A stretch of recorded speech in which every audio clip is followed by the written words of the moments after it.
Hallelujah. पुनर्बार मो परमेश्वर नाम समस्त को स्वागत करुँ, धन्यवाद दूसरी कारण मु आज आपण मान ए सुंदर ईश्वर वाक्य आड़े नेबाप जाऊँगी। आज वाक्य विषय आम शुणापी जाऊँ। परमेश्वर आमर सहित अच्छा, आम परमेश्वर सहित अच्छु कि? Hallelujah hallelujah. परमेश्वर सदा सर्वदा मनुष्य मान संगे संगे अच्छा, किंतु लोक माने अनुभव करि पारुना जे परमेश्वर मोर सहित अच्छा बोलिकिना। जदि परमेश्वर आमर सहित अच्छा आमर जीवन भितर सब प्रकार शांति प्रेम आनंद अनुग्रह अभिषेक सब आमर सहित थिबो। हालेलुया।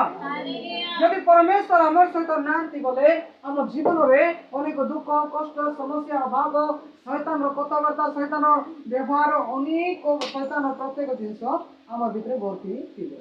कारण तो किए अच्छे आम भितर शैतान। हालेलुया। जार भितर यीशु अछंती तार भितर वाक्य थिबो, तार भितर प्रार्थना थिबो, तार भितर आराधना थिबो, तार भितर प्रभु प्रेममय जीवन थिबो। से समस्त सम्मान देबो, प्रेम करबो, आदर करबो, कारण परमेश्वर आत्मा तार भितर अछि। Hallelujah hallelujah. परमेश्वर हमर सहित अछंती। मो प्रिय मंडली आसंतो वाक्य पढ़िबा गीत संहिता 139 पर्व 139 साम चैप्टर 139 तार 4 पद 5 पद पढ़ंतु। कारण हे सदा प्रभु कारण देखो संपूर्ण गोचर नुहे एपरी गोटे कथा मो जीवारे नहीं। तुम्बे मते पछरे आगरे घेरी अछ ओ मो ऊपर अपना हस्त रखी अछ। Hallelujah hallelujah.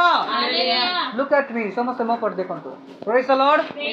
आज सदा प्रभु को वाक्य रे हमें माने गीत संहिता तार माने 139 चैप्टर हमें देखि पारछु जे ए जगह रे परमेश्वर हमन को कहउचंती कोन माने परमेश्वर आम मानकर मुखर प्रत्येक आमर प्रत्येक भाषा प्रत्येक विषय को प्रभु जानी। आम न कहवा आगे परमेश्वर जानी आमर प्रत्येक मुखरे कौन बाहर बे। Praise the Lord. आम गोटे लोक सहित कथा ना आगे आम हृदय कौन कथा होगापी जाऊँ ता प्रभु जानी देते। Praise the Lord. एबे मु अपन मान को वाक्य जो विषय माने मु कहूँ मु जानी ना, किंतु परमेश्वर को चाहते जे मु को विषय कहवाई जाऊँ प्रभु ऑलरेडी जानी सारे। हालेलुया। आम हृदय ए प्रकार गोटे कथा मध्य लुचि ना जे परमेश्वर जानी ना। सब कथा प्रभु जानी। जगतर लोक मान को अपन मान लुचाई पारबे किंतु परमेश्वर को लुचाई पारबे ना। हालेलुया। ए मनर कथा होइताय पारे जगतर लोक मान जानि ना किंतु परमेश्वर जानिछन्ति। Praise the Lord. स्वामीर कथा स्त्री जानु नथिबो, स्त्री कथा स्वामी जानु नथिबो, कि पुओ जे मान कथा मां बापा माने जानि पारु नथिबे, किंतु परमेश्वर तांग हृदय प्रत्येक गोटे गोटे कथा जानिछन्ति। Hallelujah hallelujah. कारण आम मानकर परमेश्वर आम मानकर मुखर प्रत्येक विषय से जानुछन्ति। आम मानकर भावना कौन आम मानकर विचार कर आम माने कौन कथा हेबापे जाउछु आम कौन काम करापे जाउछु सब परमेश्वर जानुछन्ति। कारण दाऊद कहे हे प्रभु तुम दृष्टि कौन ए प्रकार गोटे कथा ना जे मोर जीवार जहाँ कि तुम जान सब कथा तुम जानिछ। Praise the Lord. आमर जीवन प्रत्येक विषय प्रभु जानी। आम केते बेले उठबू केते बेले खाइबू केते बेले पिंधबू केते बेले बंचबू केते बेले प्रार्थना करबू केते बेले बाइबल पढ़बू केते बेले प्रभु पाई समय देबू केते बेले जगतर पाई समय देबू केते बेले पाप करबू केते बेले अंधकार कार्य थिबू केते बेले आम कौन करबू प्रत्येक विषय प्रभु जानी। Hallelujah hallelujah hallelujah. होइताय पारे आमे जानिनु किंतु परमेश्वर जानी। दाऊद राजा सेटा ही कहे प्रभु मोर हृदय प्रत्येक गोटे गोटे कथा तुम जानिछ। मु जहाँ कहि पारु नाही लोक आगे मु प्रकाश करि पारु नाही किंतु मोर हृदय कथा तुम जानिछ। Praise the Lord. होइताय पारे आज अपन मानकर मनर कथा के जानि नांती। अब अनेक लोक माने निजर मनर कथा को माने हार्ट भितर आगे रखि देइछन्ति, अन्य को प्रकाश करि पारु नांती बा कहि पारु नांती। हालेलुया। पवित्र आत्मा मते सेंति कहउछन सेति पे अपन मान को आपे पढुछि। Praise the Lord. मनर प्रत्येक भावना मनर प्रत्येक हृदय गोटे गोटे कथा एमती गोटे कथा अछि जे मनुष्य को सेटा कहि हो ना किंतु प्रभु को कहि हो। Hallelujah hallelujah. दाऊद सदा सर्वदा परमेश्वर निकट रे कहउथिले तांकर प्रत्येक हृदय भावना प्रत्येक विषय प्रकाश करुथिले प्रभु तुम सब जानिछ। Hallelujah hallelujah. ତୁମେ ମତେ ଆଗରେ ପଛରେ ଘେରିକିନା ଅଛ। ପରମେଶ୍ୱର ଆମମାନଙ୍କୁ ଚତୁର୍ଦିଗରେ ଆମମାନଙ୍କୁ ଘେରିକିନା ଅଛନ୍ତି। ଆଗରେ ପଛରେ ପ୍ରଭୁ ଘେରିକିନା ଅଛନ୍ତି। କୌଣସି ଶୈତାନ ଆମମାନଙ୍କୁ ଆଟାକ୍ କରିବ ନାହିଁ। କୌଣସି ଦୁଷ୍ଟ ଆତ୍ମା ମାନେ ଆପଣମାନଙ୍କୁ ଆଟାକ୍ କରିବେ ନାହିଁ। କୌଣସି ମନ୍ଦ ଆତ୍ମା ଆପଣମାନଙ୍କୁ ଛୁଇଁ ପାରିବ ନାହିଁ। କାରଣ ପରମେଶ୍ୱର ଆପଣମାନଙ୍କୁ ଚତୁର୍ଦିଗରେ ବାଡ଼ ସ୍ୱରୂପ ହୋଇକିନା ଅଛନ୍ତି। Hallelujah hallelujah. ସେ ବାଡ଼ ସ୍ୱରୂପ ହେଇକିନା ପରମେଶ୍ୱର ସମସ୍ତଙ୍କୁ ସୁରକ୍ଷା ପ୍ରଦାନ କରୁଛନ୍ତି। ପ୍ରେଜ୍ ଦ ଲର୍ଡ। ତ ସେ ପରମେଶ୍ୱର ଆମ ସହିତ ଅଛନ୍ତି। ଆଗରେ ପଛରେ ସେ ଘେରିକିନା ଅଛନ୍ତି। କୌଣସି ଶତ୍ରୁ ମାନେ ଆମମାନଙ୍କ ବିରୁଦ୍ଧରେ ଉଠିଲେ ମଧ୍ୟ କିଛି କରିପାରିବେ ନାହିଁ। କାରଣ ପରମେଶ୍ୱର ଆମ ସହିତ ଅଛନ୍ତି। ହାଲେଲୁୟା।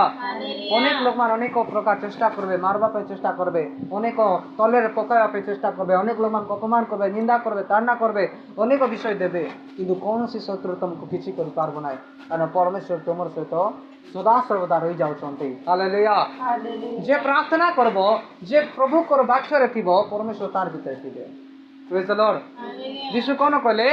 ମୋର ବାକ୍ୟ ଯଦି ତୁମଠାରେ ଅଛି ତାହେଲେ ତୁମର ବାକ୍ୟ ମୋ ଠାରେ ଅଛି।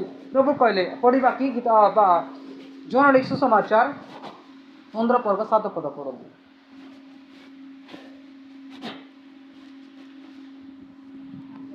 ହଁ। ଯଦି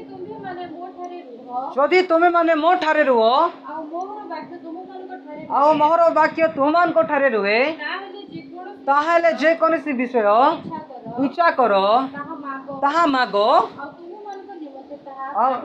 ଆଉ ତୁମମାନଙ୍କ ନିମନ୍ତେ ତାହା ସାଧିତ ହେବ। Hallelujah hallelujah. ଏଠାରେ କ'ଣ ଲେଖା ଅଛି? ପରମେଶ୍ୱର କହୁଛନ୍ତି ଯଦି ତୁମେ ମାନେ ମୋ ଠାରେ ରୁହ ଆଉ ମୋର ବାକ୍ୟ ଯଦି ତୁମ ଠାରେ ରହିବେ, ତାହେଲେ ତୁମେ ମାନେ ଯାହା କିଛି ମାଗିବ ପରମେଶ୍ୱର ତାହା ଦେବେ। ହାଲେଲୁୟା। ପରମେଶ୍ୱରଙ୍କର ବାକ୍ୟ ଆମର ହୃଦୟରେ ନିହାତି ରହିବା ଦରକାର। ପରମେଶ୍ୱରଙ୍କ ବାକ୍ୟ ହିଁ ପରମେଶ୍ୱର, ବାକ୍ୟ ହିଁ ପରମେଶ୍ୱର ଅଟନ୍ତି। ଯଦି ବାକ୍ୟ ଆମର ହୃଦୟରେ ନାହିଁ ବୋଲେ ପରମେଶ୍ୱର ମଧ୍ୟ ଆମର ଜୀବନରେ ନାହାନ୍ତି। ଯୀଶୁ ଖ୍ରୀଷ୍ଟ ଯଦି ଆମର ଭିତରେ ଅଛନ୍ତି ତାର ପ୍ରୁଫ୍ ହେଲାନି କ'ଣ? ବାକ୍ୟ। ଯାହା ଜୀବନରେ ବାକ୍ୟ ନାହିଁ ତାର ଜୀବନରେ ଯୀଶୁ ମଧ୍ୟ ନାହାନ୍ତି। ଯାହାର ଜୀବନରେ ପ୍ରାର୍ଥନା ନାହିଁ ତାର ଜୀବନ ଯୀଶୁ ନାହାନ୍ତି। ଯାହାର ଜୀବନରେ ପ୍ରଭୁଙ୍କର ଆଜ୍ଞାକାରୀ ନାହିଁ ତାର ଜୀବନ ଯୀଶୁ ନାହାନ୍ତି। ହାଲେଲୁୟା। ବାକ୍ୟ ମୋଷ୍ଟ ଇମ୍ପୋର୍ଟାଣ୍ଟ ହେଲାନି ଈଶ୍ୱରଙ୍କ ବାକ୍ୟରେ। ବହୁତ ଗୁରୁତ୍ୱପୂର୍ଣ୍ଣ ହେଲାନି ଈଶ୍ୱରଙ୍କର ବାକ୍ୟ। ପ୍ରଭୁ କହିଲେ ଆମେ ମାନେ ଯଦି ପରମେଶ୍ୱରଙ୍କ ସହିତ ଅଛୁ ମାନେ ପ୍ରୁଫ୍ କ'ଣ? ପରମେଶ୍ୱରଙ୍କ ବାକ୍ୟ ଆମର ସହିତ ଅଛି କି? ଯଦି ପରମେଶ୍ୱରଙ୍କ ବାକ୍ୟ ଯଦି ଆମମାନଙ୍କ ସହିତ ଅଛି ତାହେଲେ ପରମେଶ୍ୱରଙ୍କ ସହିତ ଆମେ ଅଛୁ। ଯଦି ତାଙ୍କର ବାକ୍ୟ, ତାଙ୍କର ପ୍ରାର୍ଥନା, ତାଙ୍କର ଆତ୍ମିକ ଜୀବନ ଆମର ଭିତରେ ନାହିଁ ବୋଲେ ପରମେଶ୍ୱରଙ୍କ ସହିତ ଆମେ ନାହିଁ। Hallelujah hallelujah. ଜଗତର ଅନେକ ଲୋକମାନେ ଅଛନ୍ତି ଯେ ଆଜି ବାକ୍ୟ ତାଙ୍କର ଭିତରେ ନାହିଁ, ପ୍ରାର୍ଥନାମୟ ଜୀବନ ନାହିଁ, ପ୍ରଭୁଙ୍କର ଆଜ୍ଞା ମାନୁନାହାନ୍ତି, ପ୍ରଭୁକୁ ପ୍ରେମ କରୁନାହାନ୍ତି, ପ୍ରଭୁକୁ ଭୟ କରୁନାହାନ୍ତି। ତାର ଅର୍ଥ ତାଙ୍କର ପାଖରେ ଯୀଶୁ ନାହାନ୍ତି। ହାଲେଲୁୟା। ପରମେଶ୍ୱର ଆମମାନଙ୍କ ସହିତ ଅଛନ୍ତି। ଯୀଶୁ ଖ୍ରୀଷ୍ଟ ଆପଣମାନଙ୍କ ସହିତ ଅଛନ୍ତି, କିନ୍ତୁ ଆମେ ମଧ୍ୟ ପରମେଶ୍ୱରଙ୍କ ସହିତ ଲାଗିକିନା ଥିବା। ହାଲେଲୁୟା। ବାକ୍ୟରେ ରହିବା। ଗୋଟେ ଗୋଟେ ବାକ୍ୟକୁ ସବୁବେଳେ ମନେ ପକାନ୍ତୁ। ଏ ବାକ୍ୟ ଆଜି ଅଛି, କାଲିକୁ ନଥିବ। ଏ ବାକ୍ୟ ଆଜି ଆମମାନଙ୍କ ପାଖରେ ବାଇବେଲ ଅଛି, କାଲିକୁ ନଥିବ। ଏ ବାଇବେଲକୁ ମଧ୍ୟ ଲୋକମାନେ ନେଇଯିବେ। ତାର ଅର୍ଥ ଜ୍ୟୋତି ଥାଉ ଥାଉ କାମ କର, ଅନ୍ଧକାର ଆଇଲେ ବେଲେ କାମ କରିପାରିବ ନାହିଁ। ତାର ଅର୍ଥ କ'ଣ? ସମୟ ଥାଉ ଥାଉ, ଦିନ ଥାଉ ଥାଉ ପରମେଶ୍ୱରଙ୍କର ବାକ୍ୟକୁ ପଢ଼, ସେ ବାକ୍ୟକୁ ଖାଅ, ସେ ବାକ୍ୟ ଦ୍ୱାରା ଆପଣ ହୃଦୟକୁ ପରିଷ୍କାର କର। କାରଣ ସମୟ ଆଇବ ଆପଣମାନେ ସେ ବାଇବେଲକୁ ଖୋଜି ବୋଲବେ, ସେ ବାକ୍ୟକୁ ଖୋଜି ବୋଲବେ କେଉଁ ଚାପ୍ଟରରେ କେଉଁ ବିଷୟ ଲେଖା ଅଛି, ସେ ବାକ୍ୟଟି ପଢ଼ିଲେ ହେଇଥାନ୍ତା ବୋଲବେ, ସେତେବେଳେ ଆଉ ସମୟ ନଥିବ। ହାଲେଲୁୟା। ସେ ବାଇବେଲକୁ ଖୋଜି ବୋଲେ ସେ ବାକ୍ୟ ମଧ୍ୟ ମିଳିବ ନାହିଁ। ସେ ପାଷ୍ଟରକୁ ଖୋଜିଲେ ପାଷ୍ଟର ମଧ୍ୟ ମିଳିବ ନାହିଁ। ମଣ୍ଡଳୀକୁ ଖୋଜି ବୋଲେ ସେ ମଣ୍ଡଳୀ ମଧ୍ୟ ମିଳିବ ନାହିଁ। ଏ ପ୍ରକାର ସମୟ ଆଇବା ପାଇଁ ଯାଉଛି। ହାଲେଲୁୟା। ସେଥିପାଇଁ ଯୀଶୁ କହିଲେ ଯଦି ମୋର ବାକ୍ୟ ତୁମମାନଙ୍କ ଠାରେ ଅଛି ତାହେଲେ ତୁମେ ମାନେ ମୁଁ ତୁମମାନଙ୍କ ଠାରେ ଅଛି ବୋଲି ଯୀଶୁ କହିଛନ୍ତି। ଆଜି ପରମେଶ୍ୱରଙ୍କର ବାକ୍ୟକୁ ବେଶୀ ଗୁରୁତ୍ୱପୂର୍ଣ୍ଣ ଦିଅନ୍ତୁ। ଆଜି ଜଗତର ଲୋକମାନେ ଜଗତର ସାଂସାରିକ କଥାକୁ ବେଶୀ ହୃଦୟରେ ଗ୍ରହଣ କରିବେ, ଆରି ହୃଦୟରେ ବେଶୀ ଗ୍ରହଣ କରିବେ, ଆଉ ଏ ଜଗତରେ ଲୋକମାନଙ୍କର କଥାକୁ ବେଶୀ ହୃଦୟରେ ସ୍ଥାନ ଦେବେ। କିନ୍ତୁ ଈଶ୍ୱରଙ୍କର ବାକ୍ୟକୁ ନିଜ ହୃଦୟରେ ସ୍ଥାନ ଦେଉଛନ୍ତି କି? ଆଜି ଏପଟେ ବାକ୍ୟ କଲେ ଏପଟେ ମାନେ ଶୁଣିକିନା ଛାଡ଼ି ଦେଉଛନ୍ତି। ପ୍ରାର୍ଥନା ସରିଲା ପରେ ଆଜି ପାଷ୍ଟର ଆଜ୍ଞା କ'ଣ ବାକ୍ୟ ପ୍ରଚାର କଲେ ତାହା ଭୁଲି ଯାଉଛନ୍ତି ଲୋକମାନେ। ସେଇ ଲୋକମାନେ ଆଶୀର୍ବାଦ ପାଇପାରିବେ ନାହିଁ। प्रेज द लॉर्ड जदि आमे माने वाक्य सुनुछु ताले से वाक्य आज मो पाई कोन थिला परमेश्वर जदि आम सहित अछंती आमे जी परमेश्वर सहित अछु हाले की प्रकार अछि आमे प्रार्थना रछु की आमे बाइबल पढुछु की परमेश्वर वाक्य हमर सहित अछि की आमे प्रभु को भय करूछु की तांकर आज्ञा मानुछु की जदि आपण माने बाइबल पढछंती प्रार्थना करछंती परमेश्वर आज्ञा मानुछंती तार तो प्रभु आपण मान के सहित अछंती प्रेज द लॉर्ड हालेलुया प्रभु जीशु सहित अनेक शिष्य माने थिले अनेक लोक माने थिले किंतु मो प्रिय मंडली से माने पवित्र आत्मा परिपूर्ण होई नथिले परमेश्वर शक्ति पाई नथिले यदि जीशु कहले मोर वाक्य जदि तुमे माने मो ठारे रुहो ताले मोर वाक्य तुम मान ठार रहिबो जदि जीशु जदि हमर सहित अछंती बोले आमे मध्य जीशु सहित रहबा निहाती दरकार गोटे दिन रहले हेबो नै गोटे दिन प्रार्थना करते हेबो नै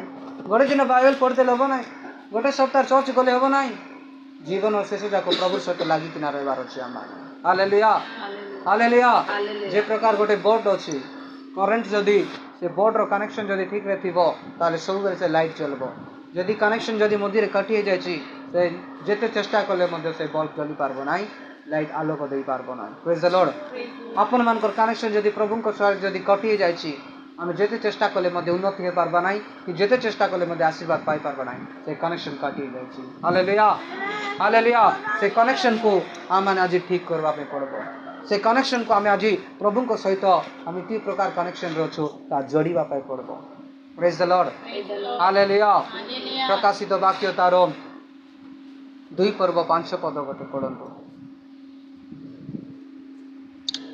प्रेज द लॉर्ड हां एनो केउ ठारू तुमर पतन होई अछि ताहा स्मरण करी मन परिवर्तन कर ओ आद्य कर्म सबु कर न हेले जेबे मन परिवर्तन करब नाही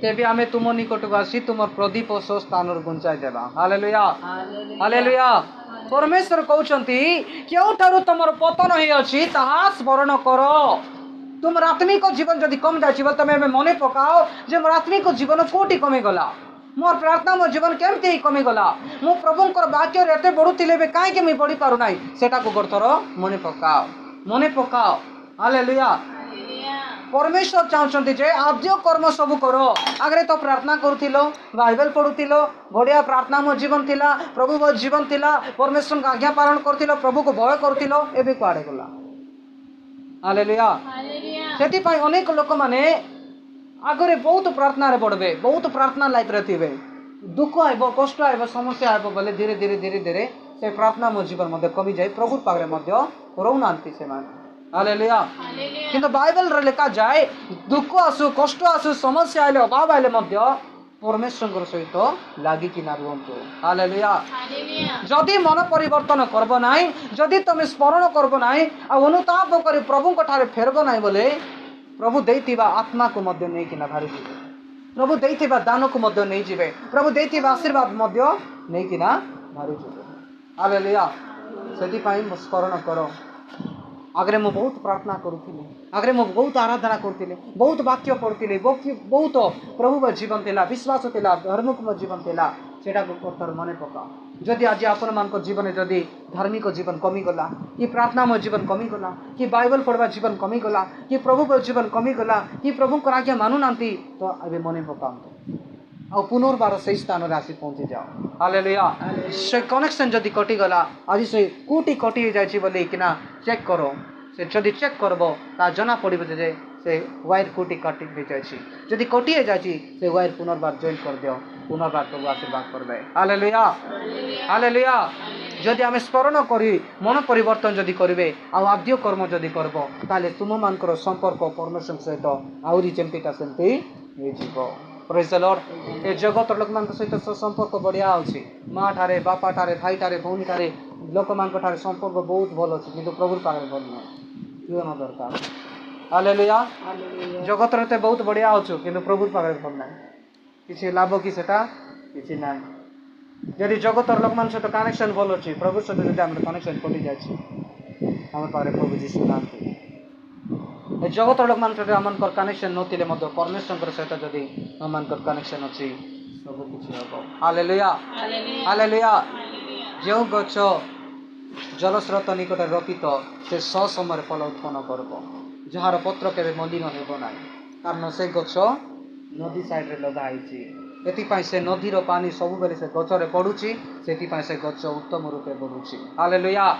ଯେଉଁ ଲୋକମାନେ ପରମେଶ୍ୱରଙ୍କ ସହିତ ଲାଗିଥିବେ ସେ ଗଛ ପରି ସେମାନେ ଫଳ ଫଳିବେ, ଆଉ ଫୁଲ ମଧ୍ୟ ହେବ, ଆଉ ସେମାନେ ଆତ୍ମିକ ଜୀବନରେ ବଢ଼ିବେ। ଯେଉଁ ଲୋକମାନେ ପରମେଶ୍ୱରଙ୍କ ସହିତ ଲାଗି ନଥିବେ ସେମାନେ ଗଛ ପରି ବାହାରେ କ'ଣ ହେବ, ଶୁଖିଲା ଗଛ ପରି ଶୁଖିଯିବେ। ହାଲେଲୁୟା ପ୍ରେଜ୍ ଦ ଲର୍ଡ। ତ ଆମେମାନେ ପରମେଶ୍ୱରଙ୍କ ସହିତ ଲାଗିଥିଲେ ହିଁ ଆମେ ଅଧିକ ଆଶୀର୍ବାଦ ପାଇବୁ, ଅଧିକ ଅନୁଗ୍ରହ ପାଇବୁ, ଅଧିକ ଅଭିଷେକ ପାଇବୁ, ଅଧିକ ଆତ୍ମିକତାରେ ବଢ଼ିପାରିବା। ଯଦି ପରମେଶ୍ୱରଙ୍କ ସହିତ ଆମେ ଯଦି ଲାଗି ମାନେ ସେତିକି ଆମେ ରହିନୁ, ପ୍ରଭୁଙ୍କ ସହିତ ଯଦି ଆମେ ରହୁନୁ ବୋଲେ ଆମେ ଆଶୀର୍ବାଦ ପାଇପାରିବା। Hallelujah hallelujah. ସେଥିପାଇଁ ପ୍ରଭୁ ଆମମାନଙ୍କୁ କହୁଛନ୍ତି ପରମେଶ୍ୱର ତ ଆମର ସହିତ ଅଛନ୍ତି, ଆମେ ପରମେଶ୍ୱର ସହିତ ଅଛୁ କି ନାହିଁ ସେ ବିଷୟକୁ ଆଜି ପରୀକ୍ଷା କରନ୍ତୁ। ଯଦି ପରମେଶ୍ୱର ସହିତ ଆମେ ଅଛୁ ତାହେଲେ ସର୍ବପ୍ରଥମେ ଆମର ଜୀବନରେ ବାକ୍ୟ ଥିବ। କ'ଣ ଥିବ? ବାକ୍ୟ ଥିବ। ଦ୍ୱିତୀୟରେ ପ୍ରାର୍ଥନା ଥିବ। କ'ଣ? ପ୍ରାର୍ଥନା। ତୃତୀୟ ହେଲାନି ଈଶ୍ୱରଙ୍କର ଭୟମୟ ଜୀବନ ଥିବ। ଚତୁର୍ଥ ହେଲାନି ଈଶ୍ୱରଙ୍କର ଆଜ୍ଞାକାରୀ। ହାଲେଲୁୟା। ଯଦି ପରମେଶ୍ୱରଙ୍କ ସହିତ ଆପଣମାନେ ଅଛନ୍ତି ବୋଲେ ପ୍ରଥମରେ ବାକ୍ୟ ଆପଣମାନଙ୍କ ହୃଦୟରେ ରହିବ, ଦ୍ୱିତୀୟରେ ପ୍ରାର୍ଥନା ଥିବ, ତୃତୀୟରେ ଈଶ୍ୱରଙ୍କ ଭୟ ଆପଣମାନଙ୍କ ଜୀବନରେ ଥିବ, ଚତୁର୍ଥରେ ପରମେଶ୍ୱରଙ୍କର ଆଜ୍ଞା ଆପଣମାନେ ମାନିପାରିବେ। ଯଦି ଏତିକି ଚାରିଟା ଜିନିଷ ଯଦି ଆପଣମାନଙ୍କ ପାଖରେ ଅଛି ତାହେଲେ ପରମେଶ୍ୱର ସହିତ ଆମେ ଅଛୁ, ଆଉ ପ୍ରଭୁ ମଧ୍ୟ ଆମ ସହିତ ଅଛନ୍ତି। ଏ ବାକ୍ୟ ଦେଇ ପ୍ରଭୁ ଆଶୀର୍ବାଦ କରନ୍ତୁ। ଆମେନ୍।